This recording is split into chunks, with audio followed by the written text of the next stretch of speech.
Hello friends, इस video में हम लोग मैथ के कुछ इंपॉर्टेंट क्वेश्चंस करेंगे जो कि आपके हर एक एग्जाम में एसएससी हो या फिर रेलवे हो या कोई स्टेट के एग्जाम्स हो जिसमें मैथ पूछता है उसमें अक्सर आते रहते हैं।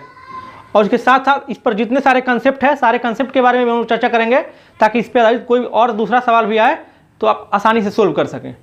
और सबसे पहले आप वीडियो को पॉज करके कॉपी कलम लाइएगा और खुद से बना करके देखिएगा, ट्राई कीजिएगा। और कॉपी पेन जब भी वीडियो मेरा देखते हैं तब कॉपी पेन अपने साथ में रखें ताकि कुछ नोट्स बना सकें और कुछ भी इंपॉर्टेंट आपको लगता है तो उसका नोट्स बना सकें ताकि क्लास जैसा आपको फील हो। तो चलिए हम लोग शुरू करते हैं। और सारे अभी हाल ही के एग्जाम में हुए प्रीवियस ईयर क्वेश्चन है, तो इसलिए एग्जाम देने जाने से पहले ऐसे क्वेश्चन को बना कर जाना बहुत ही जरूरी है। हमारा फर्स्ट क्वेश्चन है कि एक समबाहु त्रिभुज के अंतःवृत्त के अंदर एक वर्ग खींचा गया है। यदि त्रिभुज के एक भुजा x है तो उस वर्ग का क्षेत्रफल ज्ञात कीजिए। और आपके सामने ऑप्शन है 1/3x square, 1/9x square, 1/2x square और 1/6x स्क्वायर।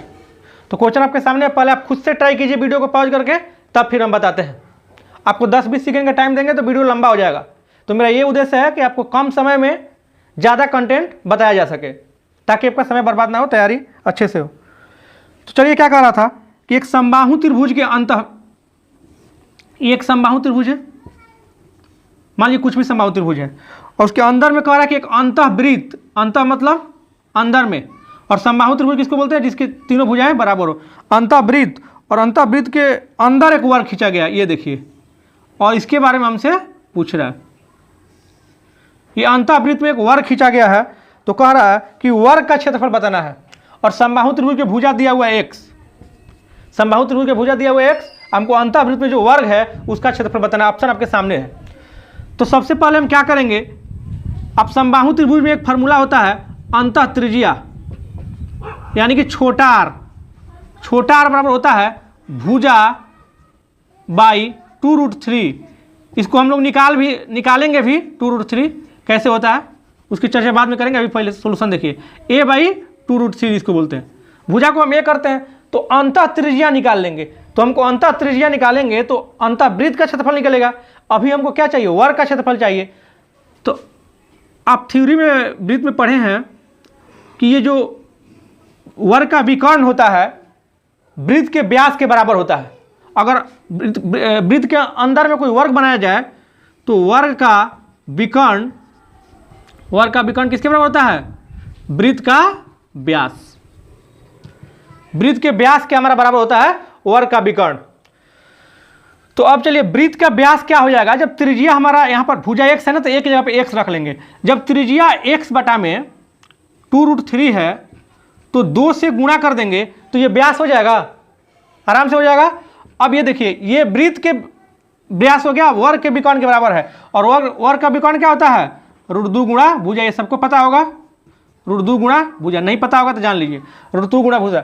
ये 2 से 2 कट गया। अब भुजा क्या हो गया, जो √2 इधर गुणा में है इधर आएगा तो भागा में हो जाएगा। तो भुजा हमारा हो गया x बटा में √6। अब क्या पूछ रहा है, वर्ग का क्षेत्रफल। तो वर्ग का क्षेत्रफल क्या होता है, भुजा स्क्वायर।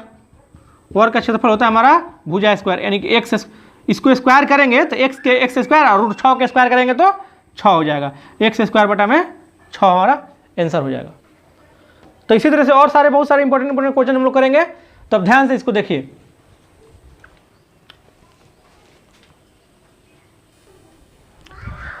अब हमारा नेक्स्ट सवाल है, अगर इसी क्वेश्चन को मान लीजिए अगर आपको पहले से प्रैक्टिस है तो और आसानी से आप बना लीजिएगा। सीधे आप क्या लिखिएगा, यही लाइन लिखते कि ये भुजा हो गया, भुजा बटा 2√3 त्रिज्या हो गया, और त्रिज्या में 2 से गुणा कर दिए तो व्यास निकल गया। अब व्यास बराबर होता है वर्ग का विकर्ण, तो √2 गुणा भुजा। यहाँ से भुजा निकल लिए, अब भुजा जब निकल गया तो भुजा का स्क्वायर कर दिए। जिनको नहीं समझ में आया होगा वो फिर से वीडियो को पीछे करके देख लेंगे।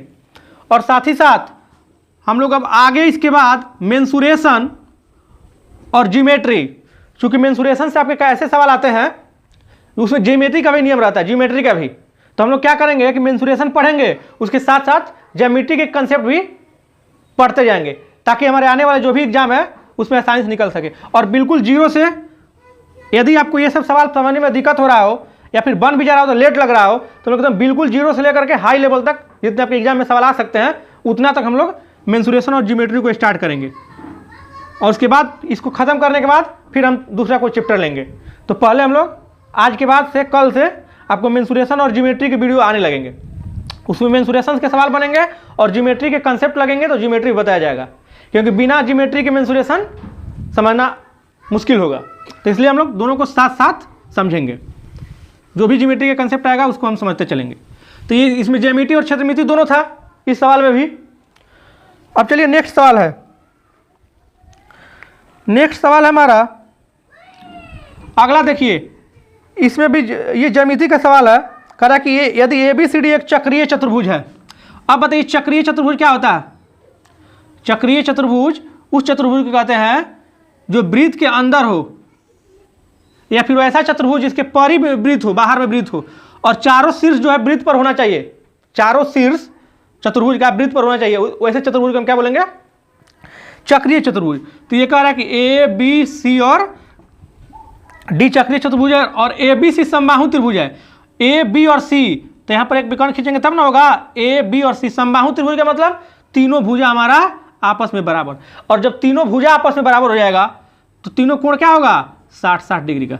ये सारे कंसेप्ट आपको उसमें बताए जाएंगे, जो क्षेत्रमिति और ज्यामिति के वीडियो स्टार्ट होगा कल से, उसमें सारे कंसेप्ट बताए जाएंगे। तो 60-60-60 डिग्री हो गया हमारा। अब कह रहा है कोण CDA, CD और A, इस कोण का हमको मान बताना है। अब बताइए चक्रीय चतुर्भुज का गुण क्या होता है? चक्रीय चतुर्भुज का गुण होता है कि आमने सामने के कोणों का योग 180 डिग्री होगा। ये 60 है तो ये क्या हो जाएगा? 180 में से घटा लेंगे। 180 में से 60 करना, क्यों घटा लेंगे? क्योंकि हमारा आमने सामने के कोण का योग जो होता है 180 डिग्री होता है। तो जब ये 60 है तो इसको 60 में से हम घटा लेंगे। समझ गए? तो उस आने वाले वीडियो को बिल्कुल मिस मत कीजिएगा। क्षेत्रमिति ज्यामिति आपका जो पढ़े होंगे उनका भी रिवीजन हो जाएगा, और बिल्कुल जीरो से जो बिगिनर्स होंगे उनको बहुत अच्छे से समझ में आएगा। तो आप उस वीडियो को जरूर मिस मत कीजिएगा। अब नेक्स्ट सवाल देखिए। नेक्स्ट सवाल क्या कह रहा है कि एक आयताकार रास्ता है। तीसरा नंबर सवाल, एक आयताकार रास्ता है। पहले आप वीडियो को पॉज करके खुद से बनाइएगा, देखने मत लग जाइए। एक आयताकार रास्ता है जिसका लंबाई है, बाहरी लंबाई 37 है और चौड़ाई है 30। अंदर से रास्ता है, क्वेश्चन में कह रहा है अंदर से रास्ता है। अब क्या कह रहा है? रास्ता का ये जो क्षेत्रफल है, ये जितना सारा रास्ता है हमारा, उस रास्ते का क्षेत्रफल दिया हुआ है 570 वर्ग मीटर। रास्ते का क्षेत्रफल दिया 570 वर्ग मीटर। तो रास्ते की चौड़ाई पूछ रहा है। ऑप्शन है 28। इस क्वेश्चन को हम लोग ऑप्शन से आसानी से बना लेंगे। ऑप्शन से आसानी से बना लेंगे। देखिए कैसे ऑप्शन से बनाते हैं। 570 वर्ग मीटर है, मीटर स्क्वायर। अब ये रास्ता, ये चौड़ाई इसका 30 है। अब खुद से सोचिए, ये इसका चौड़ाई पूरा मैदान का 30 है, और रास्ता का चौड़ाई हमारा क्या होता है? रास्ता का चौड़ाई क्या होगा? देखिए जितना में रास्ता है उसी को रास्ता का चौड़ाई बोलेंगे। ये देखिए ये हमारा हो जाएगा, ये जो चौड़ाई सा है ये रास्ते की चौड़ाई हो जाएगा। अब आप खुद से सोचिए कि अगर मान लीजिए बाहरी चौड़ाई 30 है, और यहाँ पर हमारा इधर भी अगर कुछ भी मान लेते हैं, अगर x मानते हैं, चाहे 20 मानते हैं, चाहे 30 मानते हैं, चाहे जो भी रास्ते का हमारा चौड़ाई हो, इस चारों में से ही कोई है, और कुछ भी रखते हैं, उतना इधर भी होगा। तो अगर अंदर वाला का हमको चौड़ाई निकालना होगा तो 30 में से जो रास्ते का चौड़ाई है उसका दुगुना घटा लेंगे। अगर मान लीजिए 10 रहता है तो 10 का दुगुना 20 घटा लेंगे। अगर ये 15 रहेगा तो 15 का दुगुना 30 घटा लेंगे। अब खुद से सोचिए कि यदि इसको 15 चौड़ाई ही हम मान लेते हैं, 15 चौड़ाई मान लेते हैं, तो 15 दूनी 30 हो गया। अब 30 में से 30 घटेगा तो 0, यानी कि अंदर वाला इसका कुछ निकलेगा ही नहीं। जब 0 चौड़ाई हो गया इसका मतलब इसका कोई वैल्यू ही नहीं है। तो हमारा क्या होगा? जब भी रास्ते की चौड़ाई होगा तो दुगुना से करेंगे, इसके रास्ते की चौड़ाई का दुगुना करेंगे तो इससे कम होना चाहिए।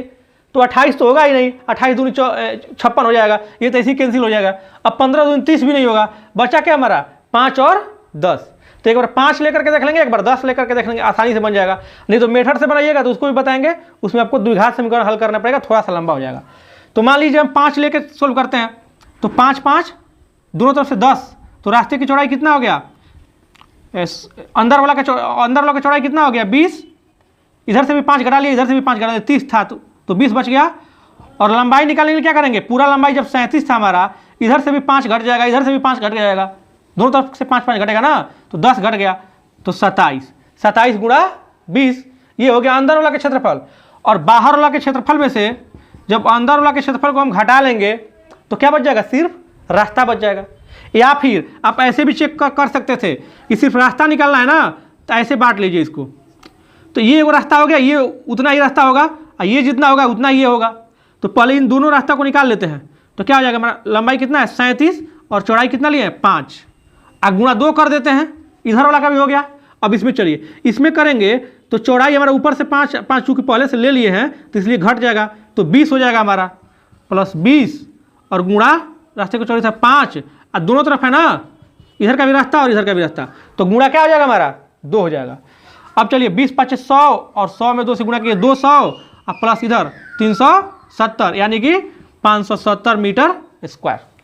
क्या हो जाएगा हमारा, रास्ते का क्षेत्रफल हो गया 570 मीटर स्क्वायर, और ये आइए रहा, इसका मतलब मेरा तीसरा जो है सेटिस्फाइड है।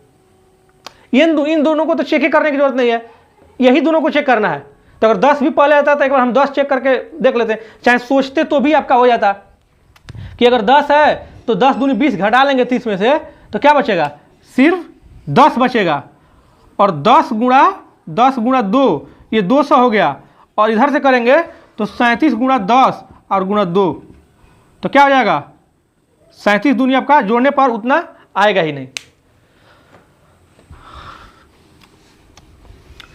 तो आप एक बार इसको अगर जिनको दिक्कत होता है तो फिर से थोड़ा सा पीछे करके उसको देख लीजिए, यही यूट्यूब में फ़ायदा है कि आप पीछे करके फिर से रिवाइंड करके समझ सकते हैं। या फिर स्पीड आप कम कर लीजिए, अगर किसी को स्पीड ज़्यादा लगता है तो यूट्यूब में जाकर स्पीड कम कर सकते हैं, चाहे किसी को कम लगता है तो ज़्यादा भी कर सकते हैं।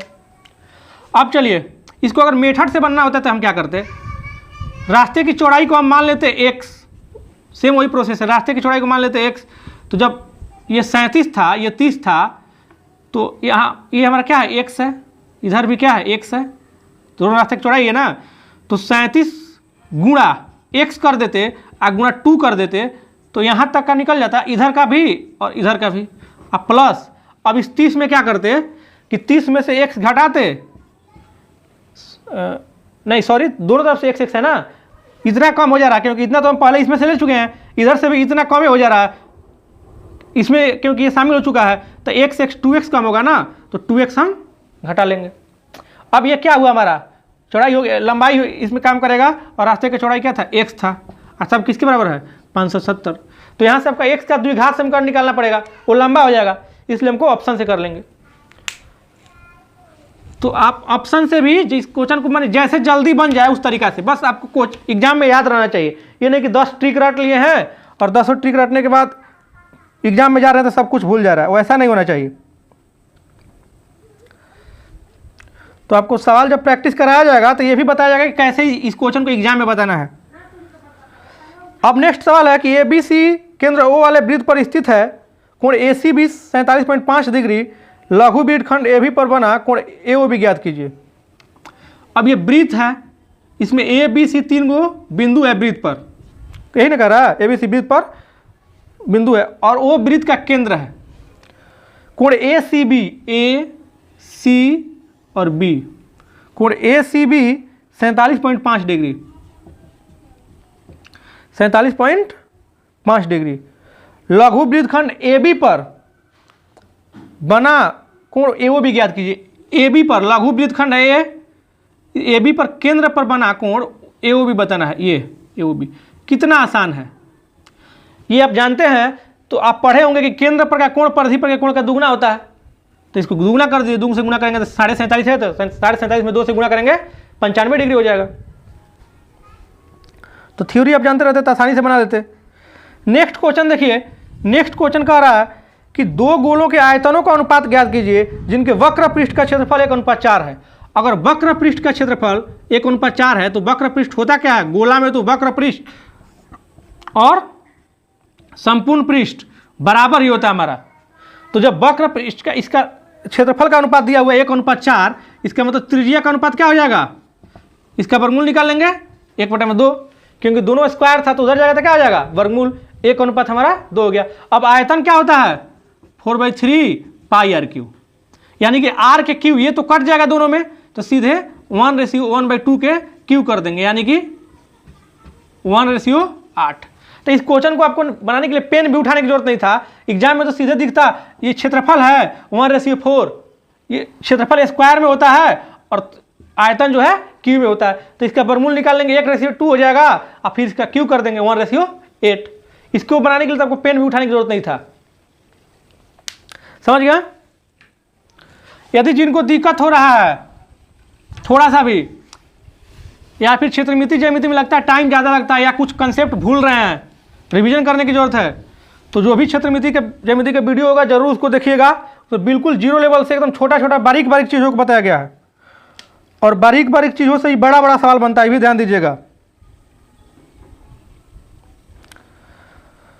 अब नेक्स्ट सवाल देखिए आयत से है, थोड़ा सा क्वेश्चन लंबा है लेकिन बिल्कुल आसानी से बनेगा। कह रहा है किसी आयत की लंबाई एक वृत्त की त्रिज्या के 3/5 के बराबर है, वृत्त की त्रिज्या उस वर्ग के भुजा के दुगुने के बराबर है जिसका क्षेत्रफल 3025 है। अब बताइए वर्ग का जब क्षेत्रफल दिया हुआ है, वर्ग का क्षेत्रफल, तो बहुत बार पढ़े होंगे कि क्षेत्रफल का वर्गमूल निकाल लेते हैं तो क्या निकल जाता है, वर्ग का भुजा।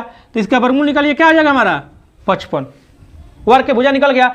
अब वृत्त का त्रिज्या क्या कह रहा है, वृत्त का जो त्रिज्या है इसका दुगुना है, 55 का दुगुना क्या हो गया 110।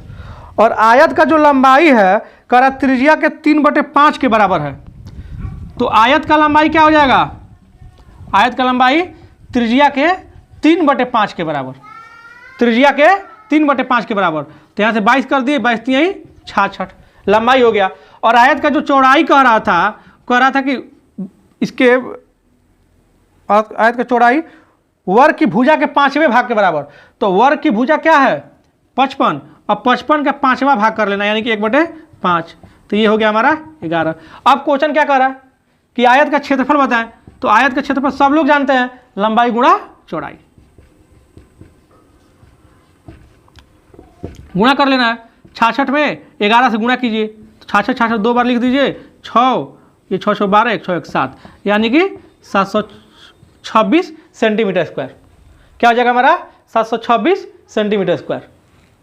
क्लियर है। तो क्वेश्चन लंबा था, उसे नहीं बढ़ाना है, थोड़ा सा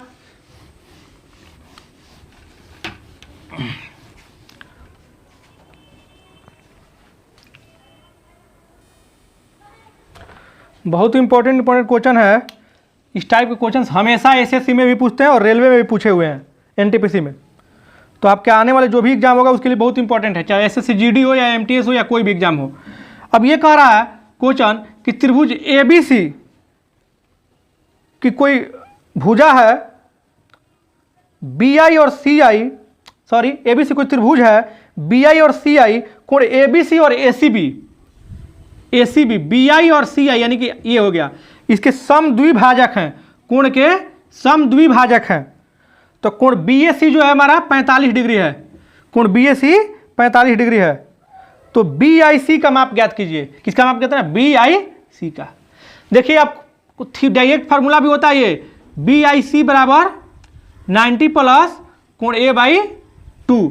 क्या होता है बीआईसी बराबर 90 प्लस कोण a/2 हो जाएगा हमारा। तो वहां पर हमको सिर्फ वैल्यू रख देना है। तो क्या करना है यहाँ पर डायरेक्ट आपको वैल्यू रख देना, 90 प्लस 45/2, 45 कोण a/2 है ना, तो 45/2 यानी कि 22.5, इसका मतलब क्या होगा 112.5। ये हमारा हो जाएगा आंसर। और इस पर जितने सारे कंसेप्ट है उसके बारे में चर्चा करेंगे, हम लोग ज्यामिति में पढ़ेंगे, ज्यामिति और क्षेत्रमिति साथ साथ ही लेकर चलेंगे। जैसे त्रिभुज के बारे में हम बता रहे हैं तो पूरा त्रिभुज के ज्यामितीय गुण और उसका क्षेत्रमितीय गुण सब कुछ बता करके, और साथ ही साथ जो थ्योरी बताया जाएगा, एक थ्योरी बताया गया तो उस पर 2-3 सवाल भी बताए जाएंगे ताकि आपका वो थ्योरी भी कंप्लीट हो जाए। तो जिनको थोड़ा सा भी दिक्कत लग रहा हो या फिर कंसेप्ट भूल रहे हो, फार्मूला कुछ भी भूल रहे हो, तब जरूर उसको देखिएगा।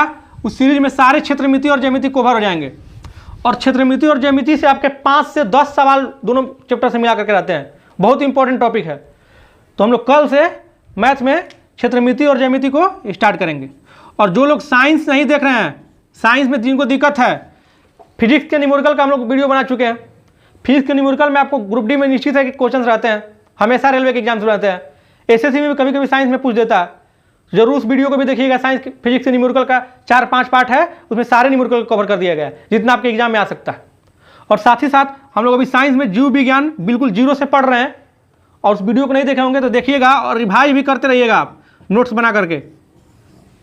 बायोलॉजी के बिल्कुल बारीक बारीक चीज़ों को बताया जा रहा है यहाँ से आपको हर एक एग्जाम के लिए, कि ग्रुप डी में भी अंदर से भी क्वेश्चन पूछ देता है, या फिर सीजीएल में चाहे किसी भी एग्जाम देने जा रहे हैं, क्वेश्चन का लेवल आजकल लगभग सेम ही रह रहा है। इतना पढ़ने के बाद आपका बीपीएससी प्री तक क्लियर हो जाएगा, वहाँ तक आपको फिर से साइंस पढ़ने की जरूरत नहीं है, बस उसी को रिवाइज कीजिए, उससे बाहर नहीं जाने वाला। तो चलिए मिलते हैं नेक्स्ट वीडियो में, धन्यवाद।